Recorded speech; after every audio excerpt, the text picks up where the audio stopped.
Hello everyone, welcome to Nonstar academy. देखिए, UP scholarship के regarding बच्चे इतने ज़्यादा परेशान हैं, काफ़ी हद तक मतलब बच्चों को पता ही नहीं है कि जो उनका करंट स्टेटस है वो वेरीफाइड होने के बाद भी रिजेक्ट हो रहा है। ठीक है, वो लोग चेक नहीं कर पा रहे हैं अपना करंट स्टेटस को। उनको लग रहा है कि हमारा वेरीफाइड है तो जस्ट अब स्कॉलरशिप आने की देरी है, लेकिन ऐसा नहीं है। अभी सुबह भी मेरे पास कई बच्चों का मैसेज आया है कि उनका वेरीफाइड होने के बाद भी अब रिजेक्ट हो रहा है। अब वो रिजेक्ट कहाँ पे हो रहा है और उसका रीजन क्या है वो प्रॉपर मैं यहाँ पे आप लोगों को बताने वाला हूँ। मेरे पास पूरे पीडीएफ वगैरह सब कुछ यहाँ पे मेंशन है। लेकिन हम जो यहाँ पे मेन बात करेंगे वो हमारे पास दो पॉइंट रहेंगे, इनके रिगार्डिंग हम लोग यहाँ पे बात करेंगे। एक तो आपका जो कि स्टेटस वेरीफाइड है, उसके बाद भी आप लोगों को यहाँ पे रिजेक्शन देने को मिल रहा है। ठीक है, तब भी यहाँ पे जो करंट स्टेटस है वो रिजेक्ट किया जा रहा है। अब उसका क्या रीजन है उसके लिए भी बात करेंगे। और एक है हमारा जो कि काफी बच्चों के मन में डाउट रहता है कि गवर्नमेंट की तरफ से कुछ बच्चों को पैसा नहीं दिया जाता है और उनके पे कुछ इस तरीके का मैसेज आता है, जैसा कि आप यहाँ पे थंबलाइन में भी देख पा रहे होंगे कि अनेबिलिटी ऑफ फंड। ठीक है, कि आपका जो भी फंड है वो खत्म हो गया, इसकी वजह से आप लोगों को स्कॉलरशिप नहीं आएगी। तो ये सब कुछ डाउट है, इनके बारे में हम बात करेंगे कि क्या क्राइटेरिया, किसके बेस पे ये सब चीजें होती हैं। तो मैं अभी आपको लेके चलता हूँ एक पीडीएफ में, और मेरे पास विद प्रूफ हर चीज यहाँ पे अवेलेबल है। तो वीडियो के लास्ट तक बने रहना, आपको हर एक इन्फॉर्मेशन यहाँ पे मिल जाएगी।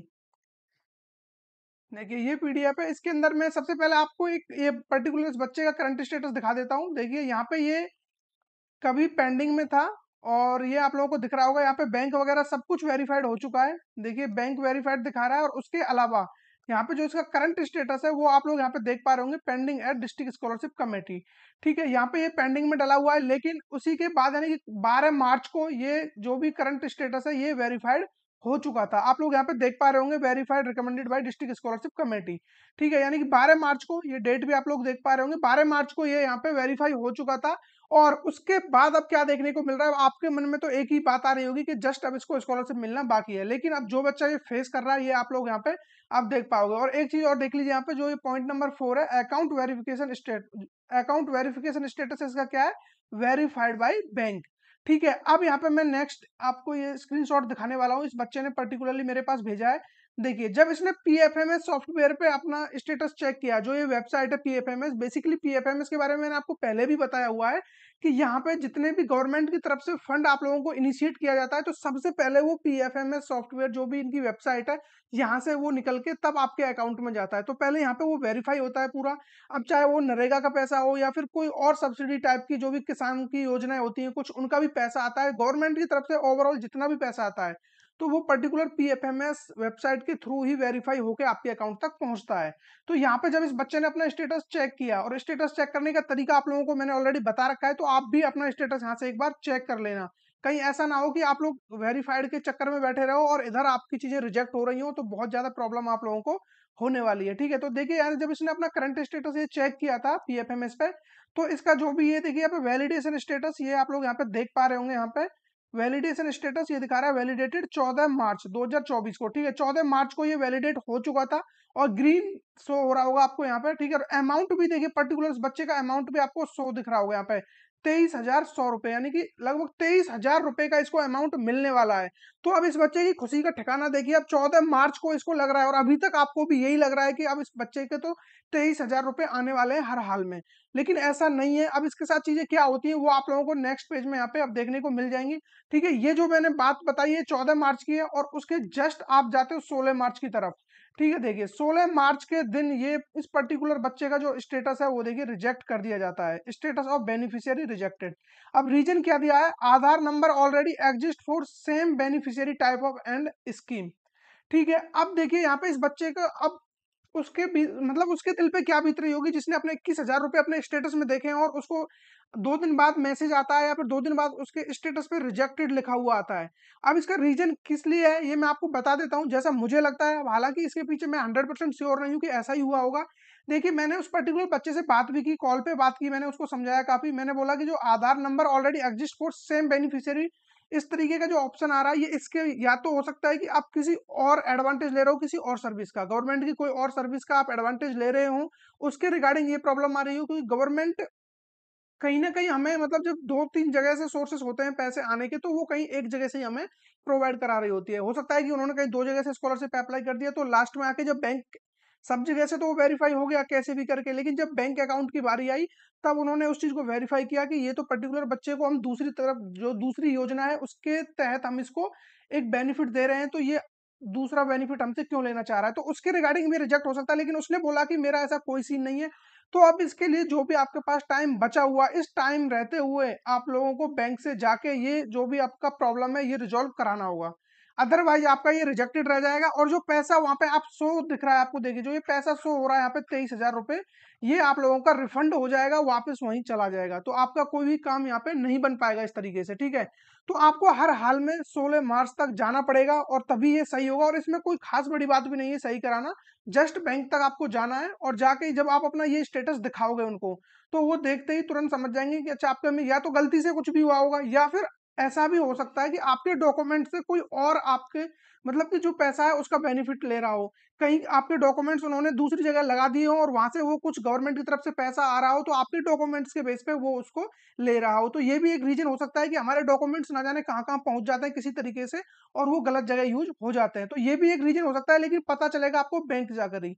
तो आज संडे बैंक बंद रहेगा, कल मंडे को बैंक खुलेगा प्रॉपर तरीके से, तो आपको जाके ये हर हाल में ठीक कराना होगा, ठीक है। इसके अलावा देखिए ये तो हो गई एक बात मैंने जो बताया था कि वेरीफाइड होने के बाद भी देखिए इसका लास्ट मोमेंट तक भी आ गया कि उस बच्चे ने पैसे भी अपनी आंखों से देख लिए कि उसको 23,100 रुपए आने वाले हैं, ठीक है। उसके बाद ये लास्ट मोमेंट पे आके ये चीजें हो रही हैं, जबकि आज 17 मार्च से पैसा आना स्टार्ट हो जाता, ठीक है। अब यहाँ पे मैं एक चीज और बता देता हूँ कि कुछ बच्चों के मन में डाउट है कि सर फंड खत्म हो जाता है, अब वो पर्टिकुलर किन बच्चों के लिए फंड खत्म होता है।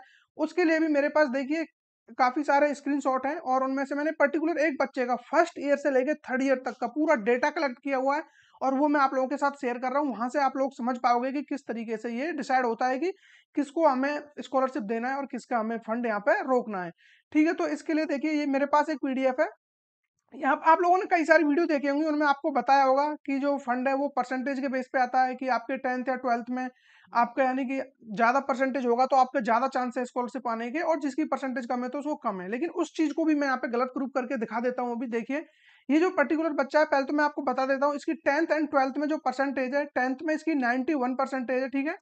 10th में 91.2 एंड 12th में इसकी 92.6, ठीक है। ये इसका दोनों साल का रिकॉर्ड है। और उसके बाद भी आप लोग देख पा रहे होंगे कि फर्स्ट ईयर में इस बच्चे का जो भी यहाँ पे करंट स्टेटस देख पा रहे हैं, scholarship and fee reimbursement and could not be disbursed due to inability of fund, ठीक है। तो इस पर्टिकुलर बच्चे को यहाँ पे फंड नहीं दिया गया, इसकी स्कॉलरशिप यहाँ पे नहीं आई, ठीक है। तो अब आप लोग देख पा रहे होंगे कि इतनी परसेंटेज होने के बाद भी इसकी स्कॉलरशिप रुक जाती है। तो ये वाला फैक्टर तो आप हटा दीजिए माइंड से कि परसेंटेज के बेस पे इनको शॉर्टलिस्ट किया जाता है, ठीक है। तो ये चीज आपके माइंड से अब निकल चुकी होगी।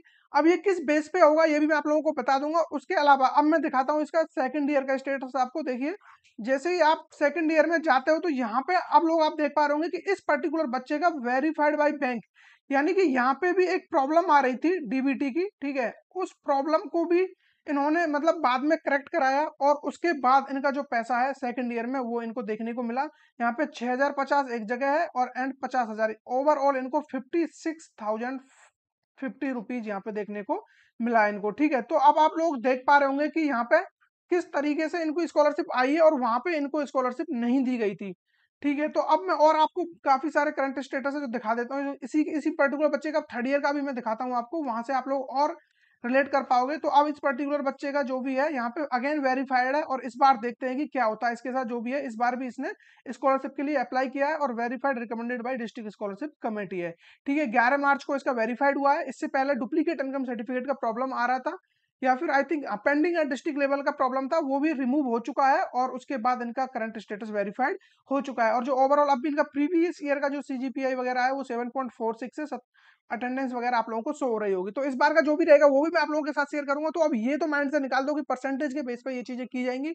तो इसका जो ओवरऑल निष्कर्ष है मेरे हिसाब से, जो मुझे लगता है कि शॉर्टलिस्ट करने का सिंपल तरीका इन लोगों का, ये रैंडम जो भी इनके पास डेटा होता है वो सबसे ऊपर से उसको ये आप ये मान के चलो ये भी कोई कंटेनर है, और इसमें जो भी चीजें इस तरीके से फाइल उनकी रखी हुई है या जिस भी बक्से में, तो ऊपर से ये इनको इस तरीके से पॉप कर लेते हैं, इनको निकाल लेते हैं, और जो भी नीचे बच जाता है डेटा उसको ये लोग छोड़ देते हैं। तो जितना भी पैसा इनके पास होता है, सपोज करो इनके पास टोटल 50 लाख बच्चों ने रजिस्टर किया और इनके पास 48 लाख बच्चों के लिए पैसा है देने के लिए, तो ये 48 लाख ऊपर ऊपर से जो भी डेटा होगा उसको निकाल लेंगे और लास्ट का डेटा आप चाहे उसमें क्या परसेंटेज है ये सब कुछ मैटर नहीं करता है। तो इस चीज से तो आप बिल्कुल भी परेशान मत होइए कि आपकी परसेंटेज कम है तो शायद आपका रुक जाएगा। जब पर्टिकुलर इस बच्चे का फर्स्ट ईयर में जब इसकी ये स्कॉलरशिप नहीं आई थी, ठीक है, ये मैं जो दिखा रहा हूँ आप लोगों को कि इसका जो भी ये फंड खत्म हो गया था उस टाइम पे बच्चों की 55-60% पे भी, जिनकी 55 से 60% मार्क्स थे 10th या 12th में, उन बच्चों की भी स्कॉलरशिप आई थी, ठीक है, उसी टाइम पे। तो अब इस चीज से आप बिल्कुल परेशान मत होना। आई होप आप लोगों को ये सारी चीजें समझ में आ गई होंगी। और हाँ, ये चीज आप जरूर से याद रखना, जो ये करंट स्टेटस है ये एक बार आप अपने देख लीजिए, क्योंकि इसमें यदि अभी भी आपका प्रॉब्लम आ रहा है तो टाइम रहते हुए ये सही हो सकता है और ये बैंक की तरफ से सही होगा। इसमें ना कोई समाज कल्याण कुछ करेगा ना ही कॉलेज वाले, ठीक है। तो इस स्टेटस को आप चेक कर लो एक बार, आपका वहाँ पे क्या शो हो रहा है, क्योंकि अब आप लोगों को लग रहा है वेरीफाइड है तो सब सही हो जाएगा, ऐसा नहीं है, ठीक है। तो आई होप आप लोगों को सारी चीजें समझ में आ गई होंगी जो भी मैंने आपको यहाँ पे बताया है। इसके अलावा आप लोगों का कोई और भी डाउट है तो आप मुझे बता देना कमेंट करके, और कमेंट में यदि मैं उसका रिप्लाई नहीं दे पाऊँ किसी भी रीजन वश, तो आप मुझे व्हाट्सअप या टेलीग्राम पे भी कॉन्टैक्ट कर सकते हो, और अपना इंस्टाग्राम हैंडल भी आप लोगों को डिस्क्रिप्शन में मिल जाएगा और कमेंट में भी मैं उसको पिन कर दूंगा, ठीक है। वो अपना सेम नेम से ही है, 9 स्टार अकेडमी, आप जाके डायरेक्ट भी सर्च कर सकते हो, ठीक है। तो आई होप आप लोगों को सारी चीजें एकदम क्लियर हो गई होंगी। तो मिलेंगे ऐसे किसी इंटरेस्टिंग टॉपिक के साथ, तब तक बने रहिए हमारे साथ।